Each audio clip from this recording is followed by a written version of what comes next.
Sud Radio, Osez entreprendre, Thomas Binet. Votre rendez-vous économique du dimanche comme chaque semaine. Bonjour mon cher Thomas Binet. Bonjour Maxime. On vous retrouve comme chaque dimanche matin et au programme d'Osez entreprendre. Je vais vous emmener Maxime en Bretagne à la découverte de la saga des vêtements Armor Luxe. Et la vie n'est pas toujours un long fleuve tranquille. Elle démarre sa vie dans la rue et 28 ans après, elle devient chef d'entreprise. Nous sommes avec Déborah Guillotin, dirigeante de My English School. Restez avec nous, vous allez découvrir un parcours hors du commun. Et nous sommes également avec Jean-François Faure, notre consultant entrepreneurial qui va nous parler de ces entreprises qui traversent le temps en alliant tradition et innovation. Ecoréseau Business, le magazine de référence pour entreprendre, présente Sud Radio, Osez entreprendre, la saga des entreprises. Alors mon cher Thomas, pour bien commencer ce dimanche matin comme il se doit, vous allez nous parler d'une entreprise bretonne et à rayures, s'il vous plaît. Elle s'appelle Armor Luxe. C'est une marque au look marin qui cache une très belle histoire industrielle. Oui Maxime, et tout commence en 1938 à Quimper. Un ingénieur suisse, Walter Hubacher, décide d'y fonder la bonnetterie d'Armor, spécialisée dans la lingerie et les vêtements de dessous. Mais c'est après la guerre que les choses s'accélèrent. En 1947, il lance la marque Armor Luxe. Armor pour la mer, luxe pour la lumière, soit littéralement la lumière de la mer. Visionnaire, il s'attaque alors au prêt-à-porter. Et c'est à ce moment-là, vraiment, que naît le style Armor Luxe qu'on connaît, tel qu'on le connaît aujourd'hui ? Exactement, et c'est dans les années 80 que l'entreprise va s'imposer comme un pilier du textile breton.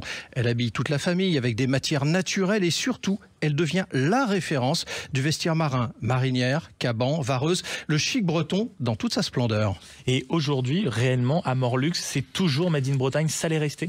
Encore plus qu'avant même. Depuis les années 90, deux amis d'enfance, Jean-Guy Le Floch et Michel Guéguen, ont repris la barre avec une idée fixe. Produire local, préserver les emplois et faire rayonner le savoir-faire breton. Armor Luxe est aujourd'hui 600 salariés pour un chiffre d'affaires estimé à 130 millions d'euros. Un engagement social et environnemental fort et une marinière qui s'exporte jusqu'au Japon. Une marque fidèle à ses valeurs qui prouve que l'industrie textile française peut encore avoir le vent en poupe, contrairement d'ailleurs à la marque emblématique Petit Bateau, vendue en 2025 par le groupe Yves Rocher au fonds d'investissement américain Regent LP. Sud Radio, Osez entreprendre, l'invité. Et mon cher Thomas, nous sommes avec Déborah Guillotin, qui est votre invitée. C'est la présidente de My English School, qui est un organisme de formation à l'anglais, non seulement pour les particuliers, mais aussi pour les entreprises. Bonjour Déborah Guillotin. Bonjour, merci de me recevoir. Votre maman était SDF. Elle vivait de maison en maison. Votre vie commence dans la précarité et l'angoisse du lendemain jusqu'à l'âge de vos 5 ans et demi. Ce sera votre quotidien. En effet. Comme ça commence votre vie. C'est exactement comment commence ma vie, qui est une angoisse qui m'a suivie aussi pendant de longues années. Mais c'est surtout... En fait, le fait qu'elle soit dans une cabine téléphonique, je ne sais pas combien de temps on y est resté, mais c'est un fait, nous avons vécu dans une cabine téléphonique, oui. Alors justement, vous dormirez d'ailleurs dans des cabines téléphoniques parce que votre maman sera à l'extérieur, vous à l'intérieur pour vous protéger et aussi faute de place probablement. Vous en avez vraiment le souvenir de ça? Pas forcément. J'ai des bribes.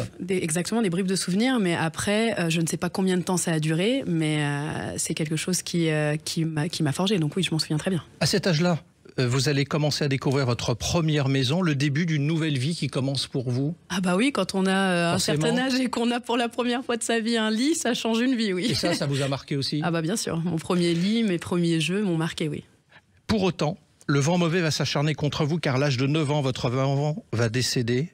Vous serez placé alors chez votre tante pendant 1 an, mais cela ne se passe pas très bien d'ailleurs. Et votre sœur Sabrina, tout juste majeure, va obtenir votre garde. Et c'est le début là d'une nouvelle vie, effectivement. C'est le début de la stabilité pour la première fois de ma vie, parce que du haut de ses 18 ans, elle s'est assurée que j'ai pu avoir tout ce qu'elle n'a pas pu avoir. Et elle s'est occupée vraiment de vous comme une deuxième maman. Exactement. Vous allez aller au collège, ensuite au lycée. Et pour autant, évidemment, un autre drame va vous frapper de près. Votre frère va se suicider alors que vous avez 16 ans. C'est quelque chose qui a été extrêmement dur pour nous, parce qu'on était une fratrie très soudée. Oui. Mais ça a aussi permis justement de me faire grandir beaucoup plus vite que prévu. En 2010, un trop-plein. Vous avez besoin de laisser passer un derrière vous qui était si présent d'ailleurs. et vous décidez de partir aux États-Unis dans une famille d'accueil, votre famille de cœur d'ailleurs, comme vous l'appelez. Et là, vous allez découvrir la réalité d'une famille. Exactement, la réalité d'un père, d'une mère qui aiment leur enfant et qui m'ont accepté de plein gré et qui, contrairement à ce qu'on parle, j'étais partie en tant que jeune fille au père et les jeunes filles au père souvent veulent passer du temps en dehors de la famille aussi. Oui. Moi, je voulais tout le temps être avec eux. Donc, j'étais avec eux les week-ends, pendant les vacances, je les lâchais jamais. Et aujourd'hui, on se voit encore 3 fois par an. Donc oui. Et au bout de 2 ans, vous décidez de rentrer en France et vous commencez à suivre des études de langue. Donc là, vous commencez à amorcer votre avenir professionnel. Oui, les langues ont changé ma vie, ont changé la vision que j'ai eue des relations humaines. Et j'ai voulu, en effet, entreprendre des études en langue pour ça. Ouais. Et très vite, derrière, le monde professionnel va commencer à vous happer. Vous allez travailler dans le digital pendant 2 ans et vous allez être débauché pour devenir la plus jeune directrice de My English School en France, qui est un centre de formation donc à l'anglais, à l'âge de 28 ans. Et nous sommes le 23 juillet 2018 pour resituer les choses dans leur contexte. Parce qu'à l'époque, le centre de Lyon était le premier centre international, mais My English School existait déjà en Italie. Donc en effet, la plus jeune directrice du réseau. Et peut-être l'une des plus optimistes et avec l'envie de réussir, j'ai envie de dire. On l'entend. On continue votre parcours parce qu'il ne s'arrête pas là. En janvier 2020, à quelques semaines de l'arrivée de la Covid, vous allez démissionner et partir au Vietnam. Durant le confinement, vous allez appeler votre ancien dirigeant, votre ancien patron, et lui proposer de racheter sa société My English School, donc la filiale française qui est en difficulté évidemment en raison de la situation sanitaire. S'ouvre alors une négociation, mais le 23 juillet 2020, soit 2 ans après, jour pour jour, c'est le fait du hasard, vous signez le rachat de la filiale française. Alors, le fait du hasard ou peut-être le fait du fondateur Luigi Sguri, qui est un homme exceptionnel et qui tenait à avoir une date réellement marquante. Et symbolique. Et surtout, nous permettre de passer le premier confinement et voir où est-ce qu'on allait, parce qu'il ne voulait pas que je prenne de risques démesurés non plus. Alors, votre vie ne va pas changer du tout au tout, mais vous allez commencer à vivre un rêve éveillé. Juin 2022, ouverture à Dijon. Avril 2023, ouverture de la première franchise à Mérignac. À ce jour, votre entreprise, la filiale française, est présente dans 7 villes. C'est déjà une belle réussite. 7 villes de France et 10 villes d'ici la fin de l'année, là. 10 villes d'ici la fin de l'année. Et une petite reconnaissance pas moins significative, hein, Déborah, celle d'être figurée dans le classement, j'ai vu ça, Forbes 2023, des 40 femmes les plus influentes de France. Qu'est-ce que ça vous fait d'être une des femmes les plus influentes de France aujourd'hui, après votre parcours ? Ça me permet de dire que, comme je le dis toujours, une vie ne se fait jamais toute seule. Ouais. Donc je suis nommée l'une des femmes les plus influentes, mais derrière, il y a des tonnes de personnes qui m'ont aidé à arriver où j'en suis aujourd'hui.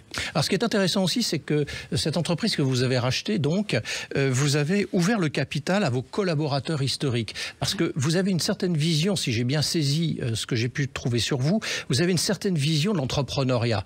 Rien seul, tout en équipe, toujours systématiquement, au point même d'ouvrir votre capital. Au point même de leur donner des parts, parce qu'au moment où j'ai eu besoin d'eux, ils étaient là. Au moment où j'ai eu besoin d'eux et que je ne pouvais pas payer de primes, ils étaient là. C'était après la Covid, hein, quand vous rachetez, c'est ça? C'était au début de votre Quand on a aventure. racheté, Donc ils ont vraiment mis tout de côté pour aider la société à s'en sortir. Donc aujourd'hui, comment est-ce que je pourrais vivre quand la société va bien, en les regardant droit dans les yeux, sans leur donner un bout de ce qu'ils ont aidé à construire? Si j'osais, je vous dirais que si la résilience avait un visage, vous pourriez être ce visage. Est-ce que vous êtes d'accord ?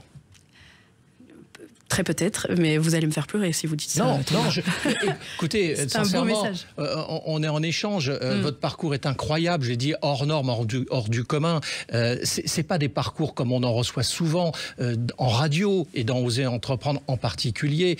Cette capacité à surmonter toutes les épreuves personnelles et professionnelles, parce que racheter une entreprise en plein Covid, enfin à l'issue de la Covid, c'est quand même quelque chose aussi. Il faut oser. Faut oser ou faut avoir conscience qu'on est accompagné avec les bonnes personnes. Enfin, rien ne se fait tout seul. Je ne sais pas si j'avais été seule, si j'aurais pris ces décisions-là. Mais j'ai été accompagnée. Déborah Guillotin, vous auriez pu décider de devenir salarié, ne serait-ce que pour vous protéger, c'est l'idée quand même que beaucoup en ont, eu égard à votre passé. Oui, donc dans ce cas-là, peut-être que c'est de la folie. Plutôt que de la résilience, je dirais. C'était peut-être de la folie. Une folie douce, on va dire. Une folie douce, mais quand j'ai quelque chose en tête, je n'abandonne jamais, disons. Donc oui, c'est de la résilience. Alors votre vision des centres tels que vous les estimez, c'est qu'à l'horizon 2035, vous souhaitez avoir 60 centres en France. Donc c'est une grosse expansion au égard à ce que vous représentez aujourd'hui. Normalement, si tout se passe bien, fin d'année prochaine, on est déjà une quinzaine. Et Maïs, au-delà de l'anglais, pourquoi c'est de l'anglais? C'est parce que c'est une langue qui permet en fait de remettre toutes les barrières sociales à zéro. Alors, si quelqu'un veut en savoir un peu plus sur vous, c'est quoi le site internet sur lequel on peut aller voir ce que vous proposez? Alors, vous pouvez venir sur le site de Maïs, myes.fr, et vous allez comprendre qu'est-ce que fait Maïs. Oui, donc c'est principalement de l'anglais, hein, on est d'accord. En particulier, beaucoup de social aussi. Beaucoup de on a social. des centres en présentiel physique qui permettent justement de recréer le lien.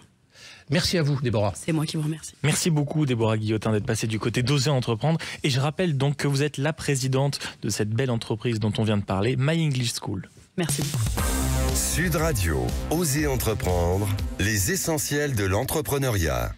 Pour clore ce premier rendez-vous économique, mon cher Thomas, on va s'intéresser à ces entreprises qui semblent immuables, enracinées dans la tradition, mais qui pourtant continuent d'innover et de réussir. Et il y a sans doute, si on réfléchit bien, un petit secret derrière cette alchimie.